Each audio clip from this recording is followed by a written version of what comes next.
Public focus news కి స్వాగతం. ఈనాటి వార్తా విశేషాలు. స్పైడర్ మ్యాన్ వంటి సూపర్ హీరోల కంటే మన పురాణాల గురించి పిల్లలకు చెప్పాలని ఏపీ సీఎం చంద్రబాబు నాయుడు అన్నారు. సూపర్ మ్యాన్ కంటే మన హనుమంతుడు గొప్పవాడని, బ్యాట్మ్యాన్, ఐరన్ మ్యాన్ కంటే అర్జునుడు గొప్ప యోధుడేనని విషయాలను వివరించాలని చెప్పారు.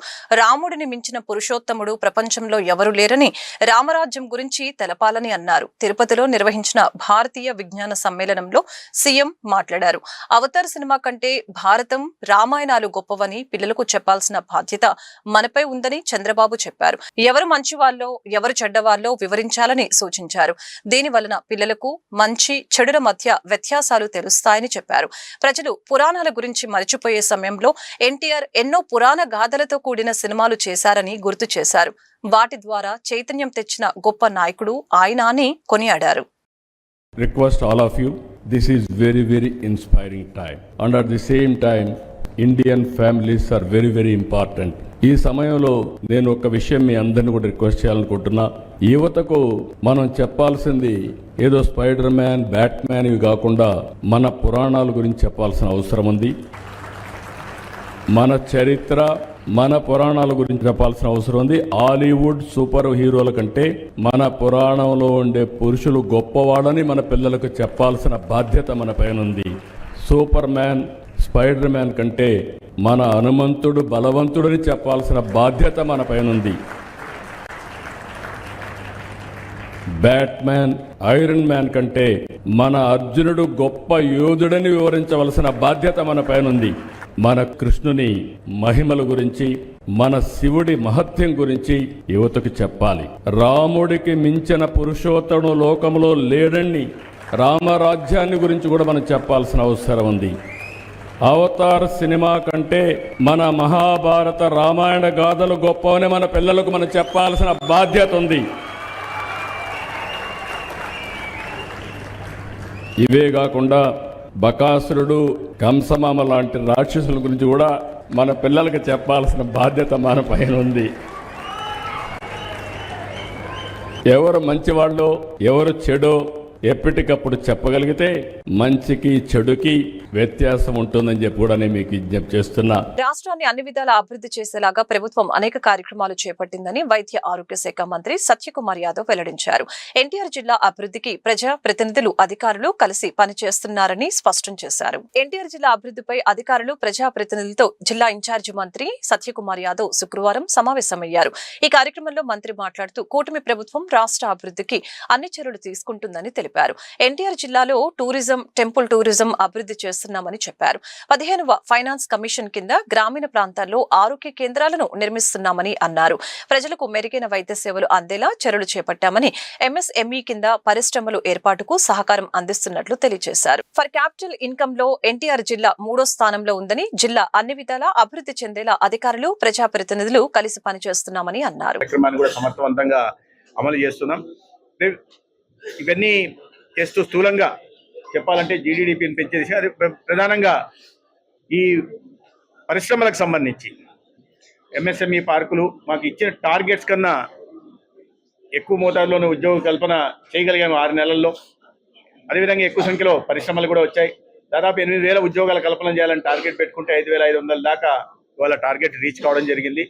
నియోజకవర్గానికి ప్రతి ఇంట్లో ఒక పారిశ్రామికవేత్త ఉండాలి అని ఒక లక్ష్యం గౌరవ ముఖ్యమంత్రి గారు నిర్దేశించడం జరిగింది. దాంట్లో భాగంగానే ప్రతి నియోజకవర్గంలో కూడా ఎంఎస్ఎంఈ పార్కుల నిర్మాణం చేయాలని ఆలోచన చేస్తే, ఈ జిల్లాకు సంబంధించినంత వరకు 3 గ్రామీణ ప్రాంతాల్లో, 4 గ్రామీణ నియోజకవర్గాల్లో, ప్రతి మండలంలో కూడా ఈ చిన్న పార్కులు ఎక్కడైతే ప్రభుత్వ భూములు అందుబాటులో ఉంటున్నాయో వాటి ద్వారా పరిశ్రమలు స్థాపించి చిన్న పార్క్స్ తయారు చేసి, తద్వారా యువతకు ఉద్యోగ ఉపాధి అవకాశాలు కల్పించి గతంలో సాగుతున్న వలసలను కూడా ఆపే దిశగా ప్రయత్నం చేస్తున్నాం.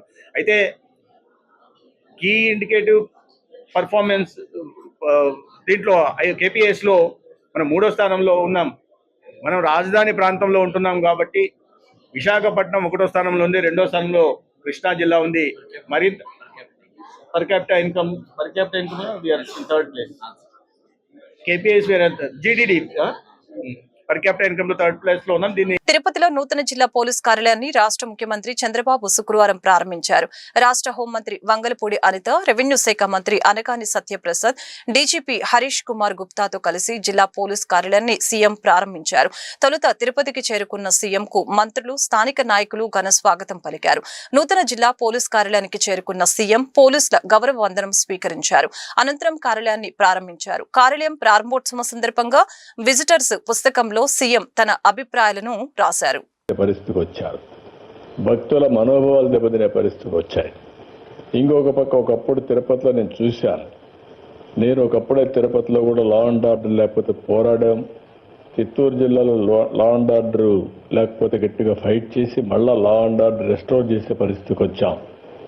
ఎప్పుడు కూడా నేను అధికారంలో ఉన్నా, అపోజిషన్లో ఉన్నా లా అండ్ ఆర్డర్ చేతికి తీసుకోవడం కానీ యాంటీ సోషల్ ఎలిమెంట్స్ని ప్రోత్సహించడం ఎప్పుడూ జరగలేదు.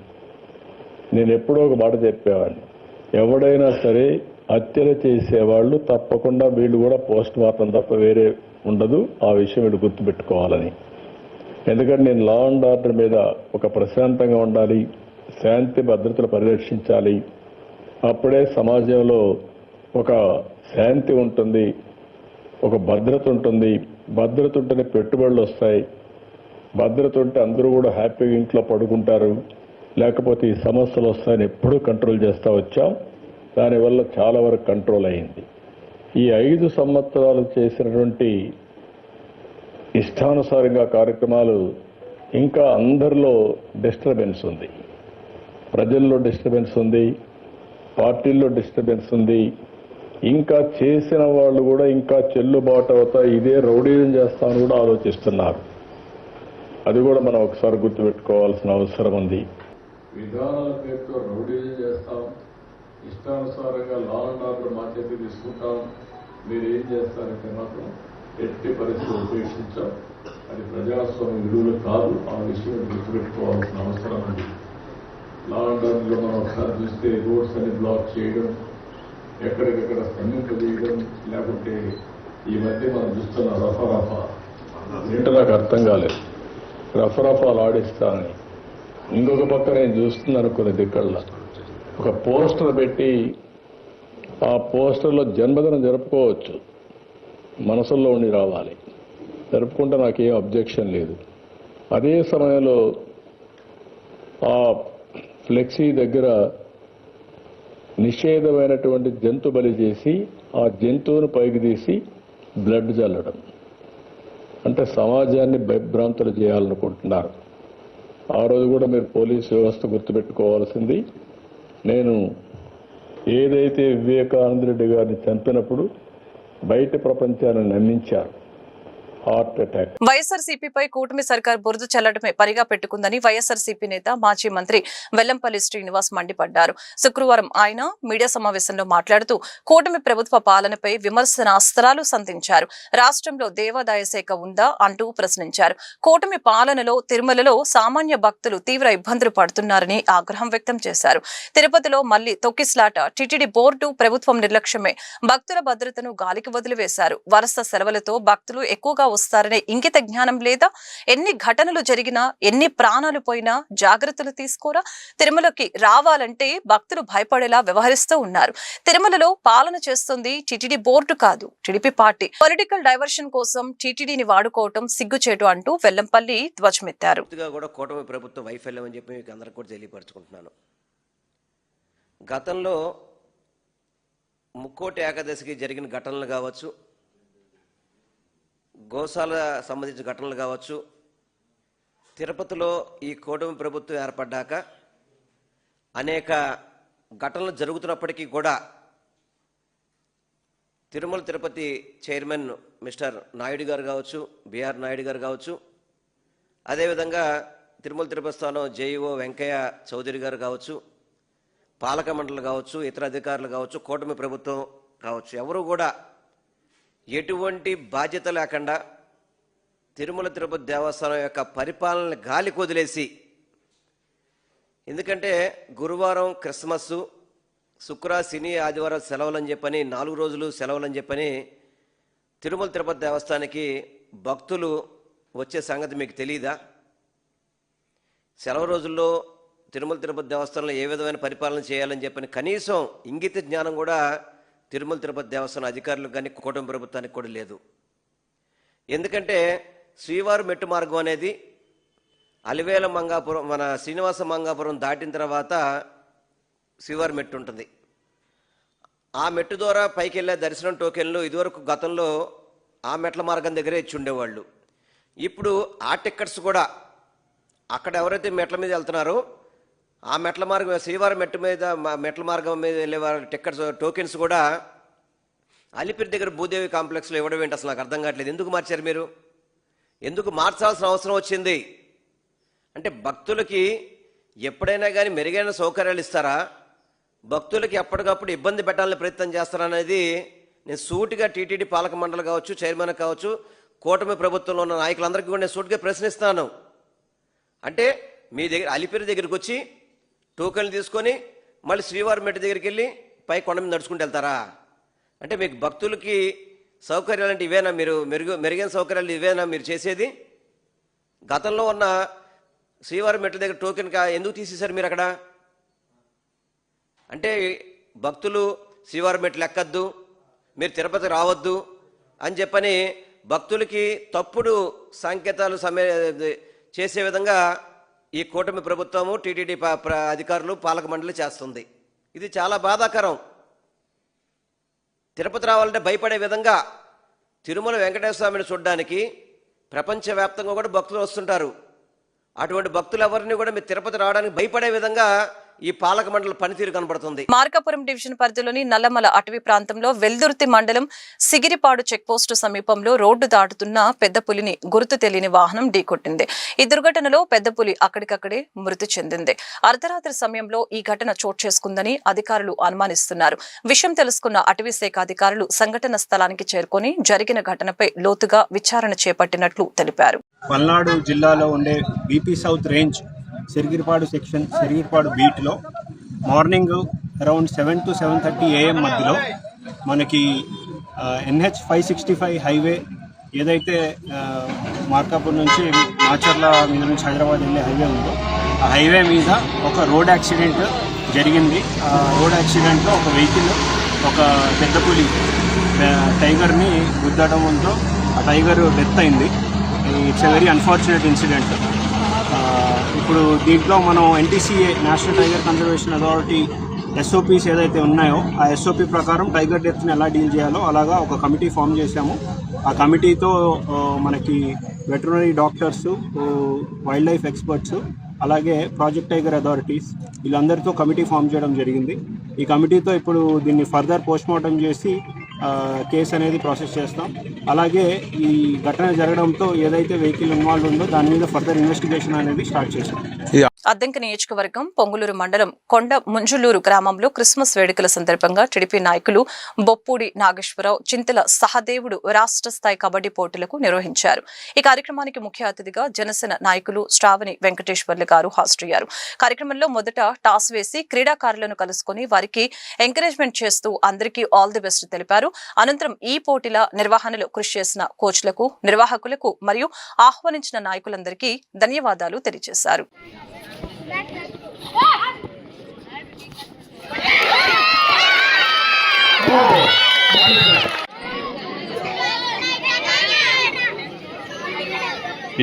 ప్రకాశం జిల్లా ఒంగోలు నుంచి సింగరాయకొండ వరకు బకారో ఎక్స్ప్రెస్ రైల్లో టాస్క్ ఫోర్స్ ఈగల్ టీం సోదాలు నిర్వహించింది.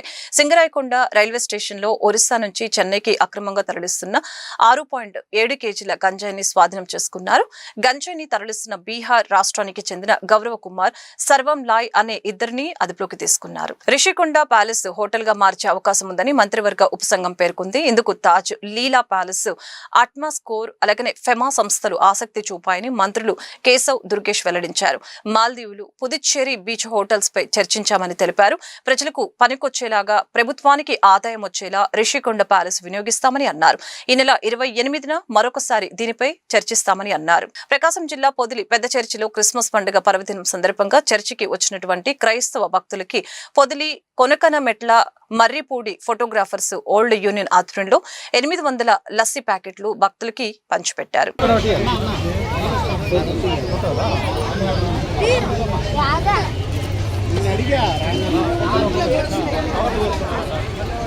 పొదిలి మెయిన్ రోడ్లోని అమ్మవారి శాల వీధి దగ్గర ఏటీఎం తాళాలు పగలకొట్టి చోరీకి యత్నించిన గుర్తు తెలియని దుండగులు.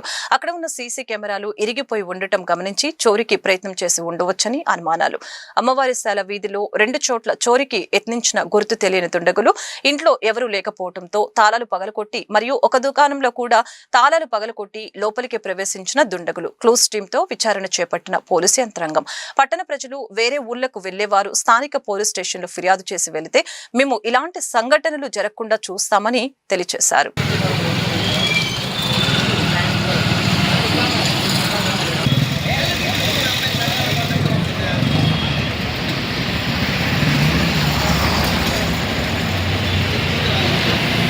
బంగ్లాదేశ్లో హిందువులపై ఉగ్ర మూకలు అమానుష్యంగా దాడులు చేస్తూ చంపేయటాన్ని విశ్వ హిందూ పరిషత్ విజయవాడ మహానగర్ అధ్యక్షులు సానా శ్రీనివాసు తీవ్రంగా ఖండించారు. బంగ్లాదేశ్ ప్రభుత్వం దాడులు చేసే వారిని కఠినంగా శిక్షించి దాడులు ఆపాలని అన్నారు. లేకుంటే ఆపరేషన్ సింధూర్ తరహాలో హిందువులే చర్యలు తీసుకోవాల్సి వస్తుందని బంగ్లాదేశ్ ప్రభుత్వాన్ని హెచ్చరించారు. విశ్వ హిందూ పరిషత్ ఆధ్వర్యంలో గాంధీనగర్ ధర్నా చౌక్ లో నిరసన కార్యక్రమం నిర్వహించడం జరిగింది. బంగ్లాదేశ్ హిందువులపై జరుగుతున్న దాడుల్ని నిరసించారు. ఈ కార్యక్రమంలో పాల్గొన్న విశ్వ హిందూ పరిషత్ విజయవాడ మహానగర్ అధ్యక్షులు Sana Srinivas, joint secretary Kompelli Srinivas, Bajrang Dal VHP ప్రఖండ ప్రముఖులు పాల్గొన్నారు. ఈ సందర్భంగా వారు మాట్లాడారు. హిందువులపై దాడులు, హత్యల్ని చేసిన వారిని బంగ్లాదేశ్ ప్రభుత్వం కఠినంగా శిక్షించాలని తెలిపారు. లేదంటే ఆపరేషన్ సింధు తరహాలో దాడులు చేయాల్సిన పరిస్థితి వస్తుందని చెప్పారు. భారత్ మాతాకి జై, బంగ్లాదేశ్ హిందువులపై దాడులు ఆపాలి అంటూ నినాదాలు చేశారు.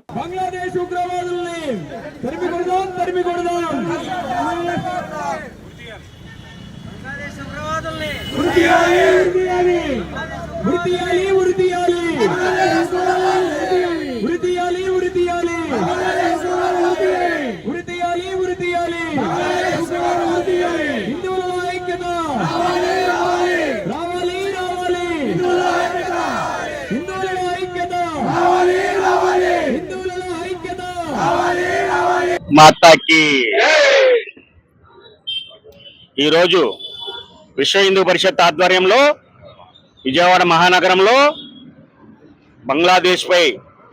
బంగ్లాదేశ్లో ఉన్న హిందువులపై ఉగ్రవాద దాడిని ఖండిస్తూ నిరసన ప్రదర్శన అలంకార్ సెంటర్ ధర్నా చౌక్లో చేయడం జరిగింది. ఇలా దేశం మొత్తం విశ్వ హిందూ పరిషత్ ఆధ్వర్యంలో ప్రతి జిల్లాలో ఈరోజు నిరసన కార్యక్రమాలు జరుగుతూ ఉన్నాయి. ఏదైతే బంగ్లాదేశ్లో హిందువులపై దాడులు చేస్తూ ఒక హిందువుని అతి క్రూరంగా కొట్టి చనిపోయిన తర్వాత కూడా ఆ మూర్ఖత్వంతో అతన్ని ఉరితీసి మరీ పెట్రోల్ పోసి కాల్చడం జరిగింది. అలాగే 2 రోజుల క్రితం 7 సంవత్సరాల పాపని అలా పెట్రోల్ పోసి తగలబెట్టడం జరిగింది. మీలాగా మేము ఆలోచన చేస్తే భారతదేశంలో మీ గతేంటో ఒక్కసారి ఆలోచించుకోండి. భారతదేశంలోనే కాదు, బంగ్లాదేశ్ వచ్చి కూడా మీ ఇంట్లో దూరి మరి మీకు బుద్ధి చెప్పే రోజు దగ్గర పడింది. విశ్వ హిందూ పరిషత్ పీపీపీ విధానం పట్ల ప్రజల్లో తీవ్రమైన వ్యతిరేకత వస్తున్నప్పటికీ ముఖ్యమంత్రి చంద్రబాబు నాయుడు వాటిని పట్టించుకోకుండా ముందుకు వెళ్లడం దుర్మార్గమని ప్రభుత్వ మెడికల్ కళాశాలల పరిరక్షణ కమిటీ సభ్యులు ఆగ్రహం వ్యక్తం చేశారు. ప్రభుత్వ మెడికల్ కళాశాలల పరిరక్షణ కమిటీ ఆధ్వర్యంలో గుంటూరు నగరంలోని రామన్నపేట జన చైతన్య వేదిక హాలులో పీపీపీ విధానంలో ప్రభుత్వ మెడికల్ కళాశాలలు VGF వర్తింపు అంశంపై మీడియా సమావేశం నిర్వహించడం జరిగింది. ఈ సమావేశంలో ప్రభుత్వ మెడికల్ కళాశాలల పరిరక్షణ కమిటీ కన్వీనర్ డాక్టర్ ఆలా వెంకటేశ్వరరావు, మాజీ శాసన మండలి సభ్యులు కెఎస్ లక్ష్మణరావు, జన చైతన్య వేదిక రాష్ట్ర అధ్యక్షులు వల్లంరెడ్డి లక్ష్మణ్ రెడ్డి, దళిత బహుజన ఫ్రంట్ వ్యవస్థాపకులు కొరివి వినయ్ కుమార్ తదితరులు పాల్గొన్నారు. పీపీపీ విధానంలో మెడికల్ కాలేజీలు నిర్మాణం చేస్తే వాటి భారం రోగులపై మరియు విద్యార్థులపై పడుతుందని తెలియజేశారు. రాజధాని నిర్మాణం, పోలవరం ప్రాజెక్టు నిర్మాణం పీపీపీ విధానంలో ఎందుకు చేయటం లేదని ఈ సందర్భంగా ప్రశ్నించారు. సర్వరోగ నివారణకు పీపీపీ విధానమే నివారణ అన్నట్లు కూటమి ప్రభుత్వం వ్యవహరిస్తుందని, అది మంచి పద్ధతి కాదని సూచించారు. విధానంపై రోజుకు ఒక విచిత్రమైన వాదంతో ముందుకు వస్తూ ఉంది. ఈరోజు పీపీపీతోనే ప్రగతి అంటూ అన్నిట్లో కూడా పీపీపీని అమలు చేస్తామని చెప్పేసి రకరకాల వాదాలతో వస్తుంది. ఇవాళ ఒక పీపీపీ విధానంలో ఒక విమానాశ్రయాన్ని నిర్మించినట్లయితే ఆ భారం ఎవరి మీద పడుతుంది? విమానాల్లో ప్రయాణించినటువంటి ప్రయాణికుల మీద పడుతుంది. అదే ఒక పీపీపీ విధానంలో ఒక రహదారిని నిర్మించినట్లయితే ఆ భారం వచ్చేసి వాహన యజమానుల మీద పడుతుంది. అదే పీపీపీ విధానంలో వైద్య కళాశాలను కనుక నిర్మిస్తే ఆ భారం వచ్చేసి రోగుల మీద పడుతుంది, వైద్య విద్యార్థుల మీద పడుతుంది. కాబట్టి మిగతా వాటికి దీనికి చాలా తేడా ఉంది. అందుకని ఇవాళ మేము కోరుకుంటుంది ఏంటంటే ఈ భారం అనేది ఆ రోగుల మీద కానీ వైద్య విద్యార్థుల మీద పడకూడదు. కనుక ఈ పీపీపీ విధానాన్ని వైద్య కళాశాలకు మాత్రం అమలు చేయకూడదని చెప్పేసి గట్టి కోరుతున్నాం. మీరు పీపీపీ విధానంతో తొందరగా జరుగుతుంది, పీపీపీ విధానంతో మేలు జరుగుతుంది అనుకుంటే పోలవరాన్ని పీపీపీ విధానంలో నిర్మిస్తామని చెప్పేసి రాష్ట్ర ప్రభుత్వం 3 నెలల క్రితం ప్రకటించింది. ఈ 3 నెలల పరిస్థితిని మనం పరిశీలిస్తే రాష్ట్ర ప్రభుత్వం ఆత్మరక్షణలో పడినట్టుగా కనిపిస్తుంది. గత 10-12 రోజుల్లో చంద్రబాబు నాయుడు గారు పాల్గొన్న 5-6 మీటింగుల్లో కేవలం ఈ అంశాన్నే ప్రస్తావించడం అనేది దీన్ని తెలియజేస్తూ ఉంది. ఇటీవల 4 మెడికల్ కాలేజీలని పీపీపీ పద్ధతిలో బిడ్డింగ్కి వెళ్ళినప్పుడు కేవలం ఆదోని మెడికల్ కాలేజీకి మాత్రమే కిమ్స్ అనే సంస్థ బిడ్డింగ్ చేసింది. మిగిలిన పులివెందులు కానీ, మదనపల్లి కానీ, మార్కాపురం కానీ ఎవరూ బిడ్డింగ్కి రాలేదు.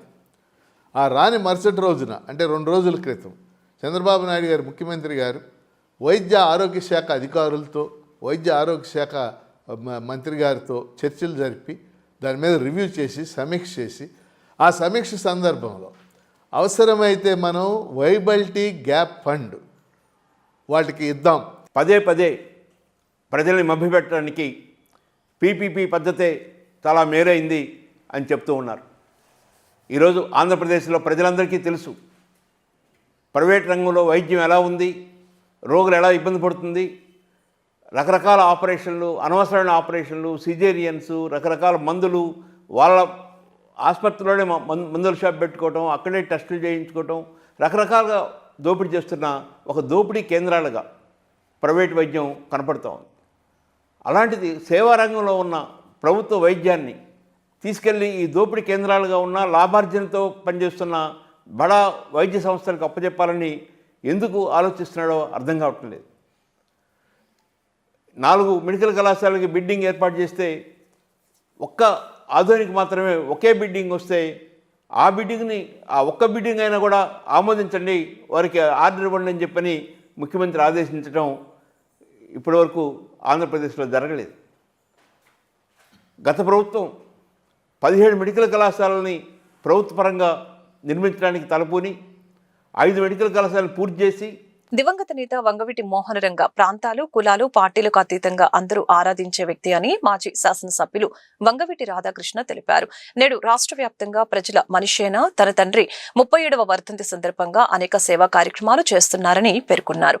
భావితరాలు స్ఫూర్తి నింపిన వ్యక్తి వంగవీటి మోహన రంగ అని స్పష్టం చేశారు. వంగవీటి మోహన రంగ 37వ వర్ధంతి సందర్భంగా ఆయన విగ్రహానికి రంగా తనయుడు వంగవీటి రాధాకృష్ణ పూలమాలలు వేసి నివాళులర్పించారు.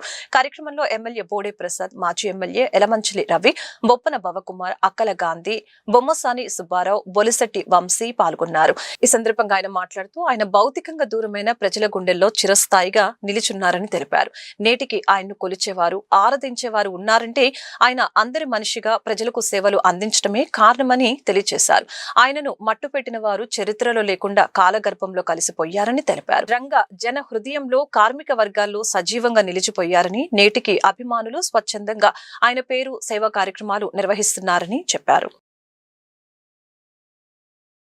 37 విజయవాడతో పాటు రాష్ట్రం అంతటా ఆయన పేరు మీద కార్యక్రమాలు చేస్తున్నారు. భావితరాలకి స్ఫూర్తిగా నిలిచిన ఒక నాయకుడు అంటే వంగవీటి మోహన్ రంగా గారు. ప్రాంతాలకు అతీతంగా, కులాలకు అతీతంగా, పార్టీలకు అతీతంగా అందరూ తెలిసినట్టుగా ఆయన ఆదర్శంగా తీసుకున్నారు. కాబట్టి భౌతికంగా దూరమైన ఇన్ని సంవత్సరాల తర్వాత కూడా మనందరూ గుండెల్లో ఉన్నారు. ఆయన స్ఫూర్తిగా భావితరాలు కూడా తీసుకుంటారని చెప్పని, ఆయన ఆశయ సాధన కోసం అందరూ కలిసికట్టుగా పనిచేస్తారని చెప్పి కూడా మనస్ఫూర్తి కోరుకుంటున్నాం. అందరికీ నమస్కారం. ఈరోజు స్వర్గీయ వంగవీటి మోహన్ రంగా గారి 37వ వర్ధంతి సందర్భంగా ఆయనకి ఘనమైన నివాళులు అర్పించడం జరిగింది. ఆయన భావజావాలు అలాగే ఆయన ఆశయాలు ఎవరైతే అనగదొక్కాలని ప్రయత్నం చేశారో, ఆయన ప్రాణాలు లేకుండా మట్టుపెట్టారో వాళ్ళు చరిత్రలో లేకుండా ఈరోజు కాలగర్భంలో కలిసిపోయారు. కానీ ఈయన జన హృదయాల్లో, కార్మిక వర్గాల్లో, పేద వర్గాల్లో, కులాలకు అతీతంగా ఈ రోజుకి సజీవంగా నిలబడ్డారు అనంటే ఆయన చేసిన గొప్పతనం. ఈ రోజుకి కూడా ఎంతోమంది ప్రజలు ఈరోజు రాష్ట్ర వ్యాప్తంగా ఆయన్ని స్మరించుకుంటా ఉన్నారు అనంటే ఆయన చరిత్రలో సజీవంగా నిలిచిపోయారనే దానికి ఇదే నిదర్శనం అని సందర్భంగా తెలియజేస్తూ ఆయనకి ఘనమైన నివాళులు అర్పిస్తూ ఉన్నాం. కుల మత రాజకీయాలకు అతీతంగా వంగవీటి మోహనరంగ అందరి హృదయాల్లో గుడి కట్టుకున్న మహోన్నత వ్యక్తి అని వంగవీటి ఆశా కిరణ్ పేర్కొన్నారు. బలహీన వర్గాల కోసం నిరంతరం పోరాటం చేసిన ఆయన భౌతికంగా మన మధ్య లేకపోయినా ఆశయాల్లో బ్రతికే ఉన్నారని చెప్పారు. వంగవీటి మోహనరంగ 37వ వర్ధంతి సందర్భంగా రాఘవయ్య పార్కు వద్ద ఉన్న రంగా విగ్రహానికి రంగా కుమార్తె వంగవీటి ఆశా కిరణ్ పూలమాలలు వేసి ఘనంగా నివాళులర్పించారు. ఈ సందర్భంగా ఆమె మాట్లాడుతూ రంగా జీవితం అందరికీ ఆదర్శమని అన్నారు. ప్రజల పోరాటమే తన పోరాటమని నమ్మిన వ్యక్తి అని అన్నారు. భౌతికంగా మన మధ్య లేకపోయినా ఆశయాలలో ఆయన బ్రతికే ఉన్నారని తెలియజేశారు. తాను రాజకీయాల్లోకి వస్తానని చెప్పలేదని, రాధారంగ మిత్ర మండలి బలోపేతానికి కృషి చేస్తానని అన్నారు. సంక్షేమం కోసం అసూల బాసిన వంగవీటి మోహన్ రంగ గారు జీవితం అందరికీ మార్గదర్శనం.